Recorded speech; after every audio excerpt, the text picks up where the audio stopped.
Alex Radcliffe from Board Game Co., and this is the last of my Gencon videos, or at least the last Gencon video until we actually have Gencon. Day 1 of Gencon, I hope to have something up, something to show you, as well as probably a Gencon wrap-up, and Gencon's a big deal. Gencon is the largest board game convention in the US. The largest one, of course, is Essen, which is, larger than Gencon. I don't actually know numbers. I don't know the exact attendance numbers, but it's like over 100,000 people. Gencon's around 75, 80, or at least somewhere in that range last year.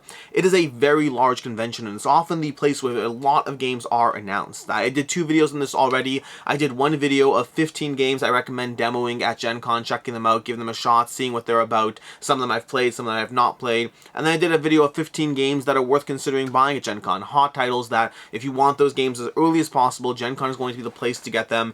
In general, with any videos, include that video, including this video, often waiting and being patient is the best way to get your hands on a title if you want to save money. But if you are interested in that newest hotness and all that, Gencon has a lot of it. And this over here is another 15 titles. We have another 15 games to go through. This one's a mix. Some games you can buy, some games you can demo. This is just basically me wanting to capture the last ones because a bunch of things. I do this based on the Board Game Geek Gencon 2023 preview, where they have 477 games listed. I sorted by the most recently added because since the last time I did this video, they've added like another 200 titles to the list, which means there's more to go over. I got together like, I don't know, 40 or 50 games I want to talk about, and I narrowed it down to another 15. These are 15 I have not talked about in the previous videos. And with that, let's go ahead and go through them. For the most part, I kind of rank them in order from least excited to most excited, although it's hard because some of these are games that I've already played and I'm excited for them on your behalf, and some of them are games that I'm excited about on my behalf, so it's hard to really order them because of that, but I did my best. Let's go ahead and start off with number 15, which is Life of the Amazonia. This one I believe is available to buy at Gencon. I'll note which ones I think are demo versus buy. I don't know if I have them all correct. They are all listed over here in this. So for example, you can type in Amazonia over here and then hopefully type in over here and see that it is available to buy. MSRP $73, so it does look like it is available to buy over there. But either way, Life of the Amazonia, this is coming to you from Bad Comet Games. And this one I'm interested in primarily because I've heard multiple people compare this to Cascadia. It's already delivered, which is incredibly impressive. This is a recent crowdfunding campaign, and this one's going to have you having different animals in play, giving you different scoring opportunities. So you have that kind of a Cascadia style thing where you have different things, and the way you combine those things or add them to your train is going to affect your scoring in it. So I've heard the comparisons to Cascadia. Cascadia, obviously one of my favorite games in the genre, so I'm definitely interested in Life of the Amazonia. The only reason this is lower down on my list, this is down at number 15, is only because Life of the Bad Comet Games previously put out Wild Serengeti, which for me was one that I was excited about and didn't work for me, so I'm curious whether Life of the Amazonia is going to be one that does work for me or one that's another miss. I don't know. Definitely intrigued. The 7.7 rating is not a bad start to it, so call me interested in this one. Available to buy, I assume. I mean, maybe they'll have demo copies, I don't know. If they do have demo copies, I definitely hope to give this one a shot. Then at number 14, speaking of Cascadia, at number 14, we have Nocturne from Flat Out Games. The only reason this one's so low on my list is because I don't know enough about it. All I have is this title, the title, the art, a brief description. I don't have any pictures of the gameplay, although this one is available to demo, so we'll be able to find out more. In fact, Flat Out Games is going to be demoing 2 different games at Gencon. They have this, as well as a kind of TTRPG experience, puzzle experience that I'm very intrigued by, but I don't know as much about. But Nocturne is going to be one of the newest titles. I do believe this one will be going to crowdfunding. In the game, you're going to be like crafting spells, trying to gather things from the center, having players compete back and forth for it. The main reason I'm excited about this is primarily because it's Flat Out Games. They put out a bunch of games that I've really enjoyed, 3 of which are currently in my collection. I have Verdant, I have Cascadia, and Calico. All of those I really strongly enjoy, both multiplayer and solo. Fit to Print, I'm still waiting on that one. That one I was definitely interested in, not as strongly as the other 3, but definitely enjoyed Fit to Print. And so Nocturne is coasting just on how much I appreciate and enjoy Flat Out Games games historically as a company. And so this is my number 14, a game available to demo, Nocturne from Flat Out Games. At number 13, we have Robot Quest Arena over here. This one is a lighter deck builder arena skirmish game from Wise Wizard Games. You're going to have these adorable cute wizards. The art in this is amazing. The production value is amazing. I recently had this one actually at the Level Up Retreat. It was set up on the table. People had a lot of fun demoing it. It's a light, accessible deck building experience. You're going to be building out your deck as you use these robots and wander around the arena, trying to figure out how to build your deck, whether it's, close range melee, long range shooting, trying to figure out how to basically take everyone down. The biggest thing against the one for me is it does have that aspect of, you're going to be trying to hit people and then someone else will get that final blow. So it has that finishing blow mechanic mechanic, which I don't necessarily love in games. But overall, the production's great, the accessibility, the ease of play, all those things, very solid. This one is available to buy, if I'm not mistaken, at Gencon. That's going to be Robot Quest Arena from Wise Wizard Games.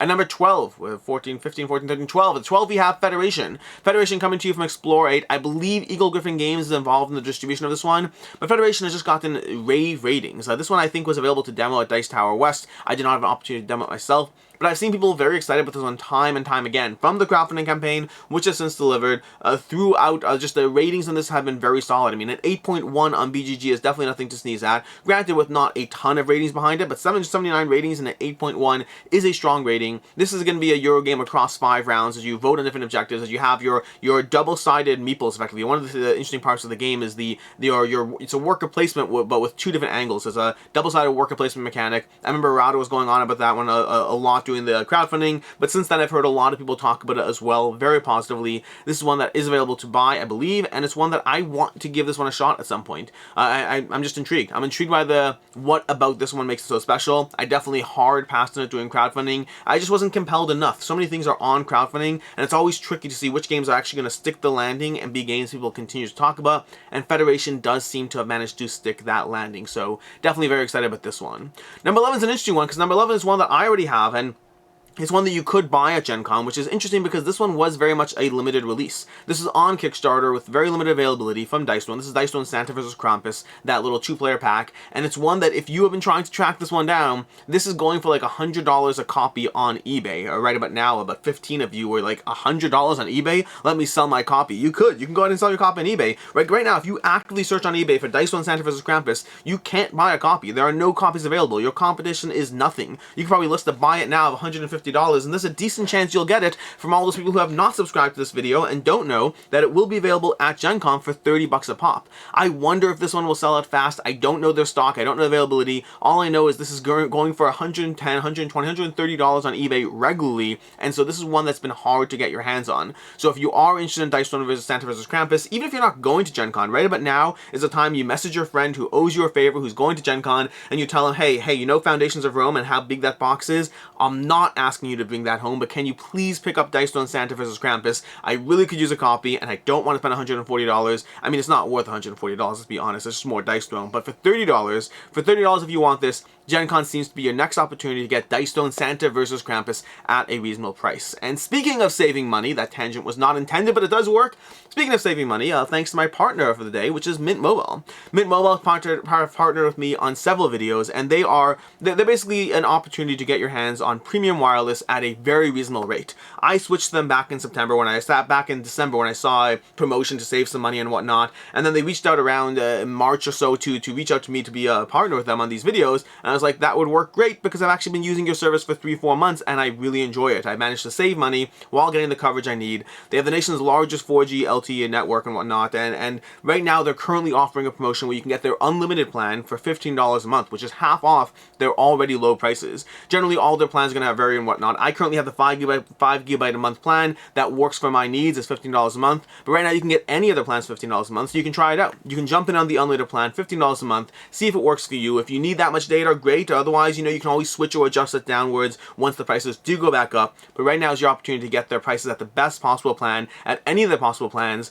and so that's going to be $15 a month. And then additionally, they even have the ability to go ahead and get 6 months of free wireless service with a new phone plan. You can check out any of their phones over here. They have the Google Pixel 7, they have the Apple iPhone 14, they have all the popular phones, and well, I shouldn't say all, they have a lot of popular phones, and you get 6 months of service if you jump in on that. Make sure to use my link below so they know I sent you, so you can get the deal. That's going to be Mint Mobile, currently with their unlimited premium wireless plan right now. I don't know how much longer it's going to go for, but it is one of the best deals I've seen from them so far, and I use the service, I believe in the service, and it should save you money. I went from paying $50 a month previously down to $15 a month while not really experiencing any noticeable drop or change to my cell phone service. And with that, moving on to number 10 over here. Number 10 is going to be Tucana Builders. Tucana Builders is going to be the follow-up to Tucana, to Trails to Tucana. This is coming to you from Porta Games, and Trails to Tucana was a very popular, well, very well rated, but not very popular roll and write game, in which you're going to be pulling out different sets of cards and then connecting trails across the map as you go. I don't know exactly what Tucana Builders is doing differently. All I know is Trails to Tucana is one of those games that I don't table often enough, but whenever I do table, I'm always looking looking and I'm like, whenever I look at my shelves and the games to get rid of, I'm always debating what I should or shouldn't keep. And Trails of Tucana, I always like look at it and I'm like, I haven't played you in a few months, but I always end up keeping it because it's just such a good game. It's very well done at what it does. And so Tucana Builders is giving you more gameplay in that universe. Definitely seems to be different in terms of what it's doing. You have these actual tiles that are going on the board, so it's going to be different in terms of the way it executes on it, but it colored me interested just because I like Tucana Builders. And so this one I believe is available to demo, not to buy. That's going to be coming to you from Porta Games. At number 9, we have Everdell Farshore with a 7.3 rating, and that 7.3 rating is mostly people upset at the $100 price tag, which honestly, I do get it. As much as so Everdell Farshore, I like the game a lot. I recommend the game a lot with multiple caveats. First of all, I was sent a copy of this $100 game for free, so take that into account. And that's a particularly interesting because for me, as much as I like Everdell Farshore and I do recommend it and do enjoy it, I've played it multiple times and I really like it. But I don't know if I'd be able to justify that $100 because I already own the rest of Everdell. So I'm happy I got a review copy because it's 97%, not nice, it's like 94% Everdell with 6% adjustments or tweaks or changes that I do like. Dice Tower just recently put up their review and they also across the board very much enjoyed this. So I strongly recommend Everdell Farshore with the caveat that if you are someone who has Everdell already, I don't think you need this. You might want it, you might get it, that's a different conversation, but I don't think you need it. Because if you're diving into Everdell for the first time, this is a good starting point, especially because it's not so overwhelming with all the expansions out there. So I really, really strongly do like this. I just also like and already have Everdell. But either way, this is currently Everdell Farshore, the newest game from Starling Games, newest with a giant red asterisk next to it. But it's one that if you do have a chance to go ahead and pick it up, like I know they'll have copies to sell at Gencon, and generally Starling Games does have a very large booth with games set up as well, so I anticipate that they'll have copies of it to demo as well, but I'm not certain of that. But it's one that if you do have the chance to try it out, if you are interested in this but you've been thrown off by the price tag, this is a good chance or opportunity to do so because of the fact that you can actually see whether it does enough differently that's worth it to you, especially because there's going to be different kinds of people. There's going to be people who are diving into Everdell for the first time who are interested in this, in which case definitely check it out. Although also check out the used market on Everdell. If you are interested in this game and you're intimidated by the price point, jump onto eBay, search for copies of Everdell that are used, and you can get them for a significantly cheaper price point. Then there's going to be the people who just buy it sight unseen because they love Everdell and they don't care. There's going to be people who definitely will not buy it because they already have Everdell and they can't justify the price point, but you might fall into the category of the people who like Everdell, kind of want it, but are struggling with that price point, and this is an opportunity to check it out and see whether it does enough differently for you. For me, it does some things that are better and some small things that are worse. Ultimately, I am happy that I have it in my collection, but I don't know if I would have paid for it, so I'm definitely in that middle camp over there. That's going to be Everdell Farshore. At number 8, I believe. Number 8, we have 20 Strong over here. 20 Strong from Chip Theory Games. I believe this is unfortunately demo only at Gen Con. I know they wanted to have copies available. I thought they were going to have copies available, but it looks like it's only demo at the moment. They're still just a little bit behind in production and manufacturing and all that from the Game Found campaign. But they have 20 Strong. They have 20 Strong with the Solo Sentinels deck, the Chip Theory, the Too Many Bones deck, as well as the Hoplomakis deck. Those are the 3 current 20 Strong entries before they eventually put out more 20 Strong later this year, next year, I don't know exactly when, but they will have more 20 Strong at Game Found at some point with art from Manny Tremblay in the...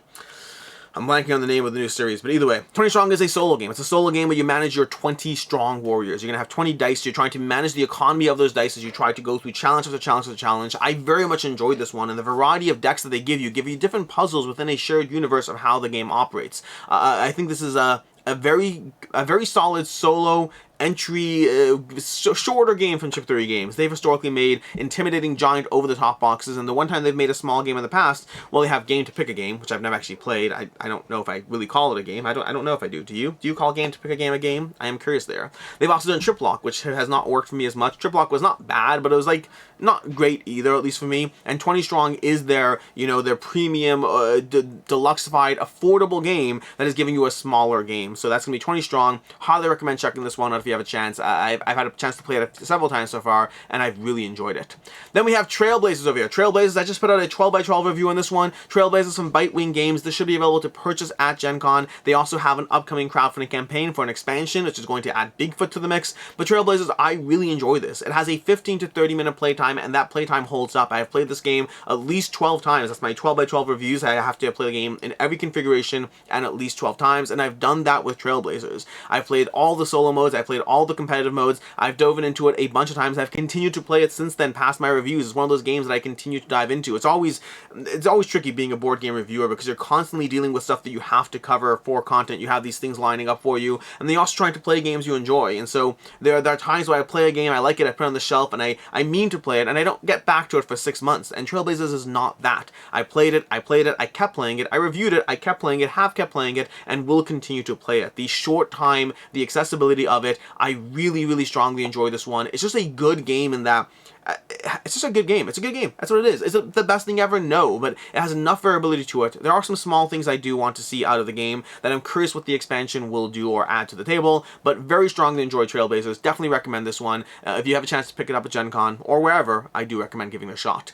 Then we have Eila and Something Shiny, which I believe is available to buy as well. Ice Makes, I believe, took over this one, but Eila and Something Shiny, this one was on crowdfunding, and I kind of passed it at the time. It looked a little bit too focused on the younger audience, but since then I've heard only good things. I mean, again, that 8.1 rating with 436 people who rated it, that is a big deal. And so overall, Eila and Something Shiny it's a solo experience. You're going to be going through, I believe, 5 days or 5 rounds of play as you make branching pathways and choices. So it has a campaign aspect, but with replayability to it. It's not a legacy game. You can rinse, reset, dive into it again. It's resource management with choose your own adventure combined with a little accessible campaign game and cute little characters. And they even had a Stuffy, which I imagine they'll have at Gen Con, because, I mean, who doesn't want to buy Stuffies at Gen Con? But who really knows? I don't know.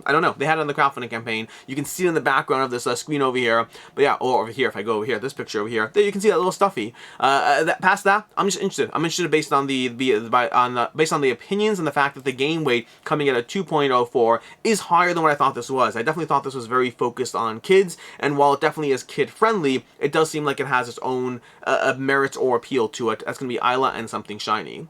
Moving on to number 5, it looks like. 5, actually, speaking from Ice Makes, we have another Ice Makes game coming in number 5. Coincidence not intended at all. This is Terrorscape, and this is only available to demo because this just was on Kickstarter. This just was on crowdfunding. This is Terrorscape. It's going to be a 1 versus many game. Basically, the fascinating thing about this game is you have this giant setup. Let's see if I can find a good picture over here. I don't know if this is a good enough picture, but oh wait, no, I found a better picture. Let's see if we can go back for a second.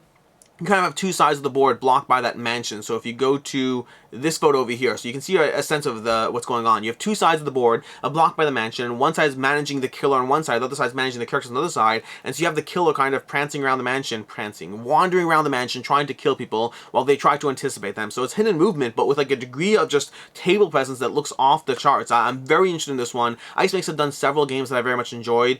Did they do Age of Civilization? I think so. Let me just pull this up over here. I'm pretty sure they've done Age of Civilization and Age of Galaxy. From those over here, from those, I think Age of Civilization is amazing. Yes, they have. I think Age of Civilization is amazing. Age of Galaxy was good, not as much for me. But Eila and Something Shiny, I don't think they made that one. I think they took it over, if I'm not mistaken. But Terrorscape was on crowdfunding recently, and just look at this. I mean, again, this table presence over here looks incredible. I definitely hope to demo this one if I have time. I know I'm back-to-back meetings at Gen Con already, but I hope to table this one if I have time. It just looks very cool, and that's going to be my number 5. Coming in at my number 4 is going to be The Witcher Old World, and the good news is I don't have to demo this one because I already have played this one. I've played it both during the crowdfunding campaign. I've also played it since then, and I might be playing it in a few days. I think I have plans. It's either this or Expeditions. I don't know which one will win out. They're both phenomenal games. But either way, The Witcher Old World over here. This is going to be from Go On Board. This is bringing you the Witcher gameplay to your table with a base game and then a ton of expansions to mix up the experience. It's gotten generally solid reviews. An 8.3 with 2,100 ratings is nothing to sneeze at. It's been well received so far. Pros and cons, and it's one of those things where I think the base game as is very strong, but I think the expansions only further add to the experience as far as what they add to further mix up the experience, to have monsters wandering on the board, to give you more various characters, more deck building, more card complexity, more intricacy to the monsters and the way they behave. If you like the base game and wanted more, this will definitely add to that, or the expansions will add to that. I will say it's one of those games that I do recommend playing it at 3 players or less. Honestly, even 2 players is an excellent experience. I have not played this solo yet. There's 2 solo modes, the base game solo mode and then the something hunt expansion as well. So there's going to be more content there. That's going to be The Witcher Old World. Strongly recommend checking this one out if you have a chance, if you're in any way interested. It is not a cheap game. I imagine it'll be coming back to crowdfunding at some point. I'd be surprised if it didn't. I mean, this thing did $7 million on Kickstarter. This definitely knocked it out of the park, and I usually am surprised when those things do not get reprints. In fact, this might have been one of the... Ooh, interesting. Now I'm intrigued. You see, in crowdfunding in general, the most funded Kickstarters of all time generally are reprints. Generally, they either are IPs or reprints, and usually reprints. IPs, I don't think IPs have gotten this high. So when you think of something like Marvel Zombies is both an IP and a reprint of the Zombicide system, and did like 8 million or 9 million or whatever it was. When you think of things like, Frosthaven, that's a reprint of, not reprint, a re-implementation of Gloomhaven. When you think of Kingdom Death Monsters, that was the second Kingdom Death Monsters, the one that did 12 point whatever million. And so I'm curious now I'm very curious, I want to look this up later, but I'm curious where The Witcher Old World falls as far as being a unique game system brought to crowdfunding for the first time. This might be one of the highest, if not the highest, in terms of measuring on that, which means I'm very curious what the sequel will do, as far as will the sequel bring in even more? Will it cross that 13 million? When they bring it back to crowdfunding, will The Witcher Old World cross 13 million? Will it beat Frosthaven? I wouldn't be shocked if it did. That is a very interesting conversation. Now I'm very intrigued. Now I want to see it come back to crowdfunding. I want to it's exciting to see things dethroned. Not for any vengeance against Frosthaven. Frosthaven is an incredible game. Just it's fun to see things continuing to be the best, the next step, the next evolution. It means the space is constantly growing, which is a good thing. More of a growing space means more people to open to your tabletop and play The Witcher, although not more than 3 players. Genuinely, try to stick it to 3 max. From there, speaking of The Witcher or Expeditions, my number 3 is going to be Expeditions. Now, Expeditions is a phenomenal game for Stonemaier Games. I love this. This is easily my favorite Stonemaier Games. I mean, Viticulture is very, very solid, but Expeditions to me is my favorite Stonemaier Games game, at least as of right now. Although Tapestry on BGA, I've really been enjoying Tapestry a lot. I need to get that one back. But either way, Expeditions is the spiritual successor to Scythe, and it's going to be giving you gameplay that is a little bit Scythe adjacent, but very much its own beast, but it's one that I very much enjoy. The 60 to 90 minute playtime, the fact that it plays great at 2, 3, and 4 players. I don't think I've played it at 5 yet, I'm not mistaken, I could be wrong, but I don't think I've played this one at 5 yet, but it plays really well with those different player counts, so it's just, it plays a little differently, more player interaction versus more downtime. I can knock out a 2-player game of this in generally around 60 minutes if I'm moving quickly enough, or it's a very, very solid game. I strongly recommend Expeditions. This is a contender, one of my contenders for Game of the Year, at least as of right now.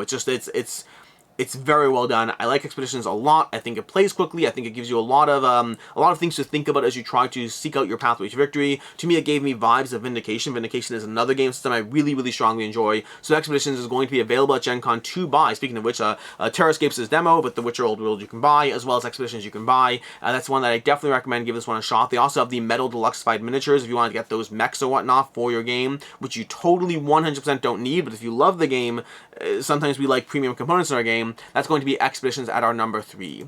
Number 2 is going to be Disney Animated, an 8.0 on a Funko Games game, a Prospero Funko Games game, although granted with only 72 ratings, so this one's new. But Disney Animated is going to be a cooperative experience of trying to craft your Disney movies. You're going to be building out, I think it's 5 different Disney movies in the game, overlaying cars, trying to get your objectives over here. It's definitely a lighter game as far as the accessibility of it. It's from Funko and Prospero, which means it's going to be a little bit more gateway friendly, but it does seem to be getting very solid attention so far. It's a cooperative experience. You're going to have the Disney villains like, jumping up and trying to ruin your scripts in different ways. So a fun little hodgepodge of, cooperative against the baddies, although the baddies this time are presenting as the villains, although messing with your script. So definitely intriguing in that sense, but it looks fun. It's Disney, which is always a fun thing, or not necessarily always a fun thing, but can be a fun thing. Who doesn't want to create their little Alice in Wonderland script? So I'm definitely very interested in this one. I believe this one is available to buy, if I'm not mistaken, although I personally want to demo it and then hopefully buy it, or demo it in some way. I'm curious. I'm very curious in this one. I've seen this one played a bit. I've seen people say overall good things about this one, so color me interested in Walt Disney Animated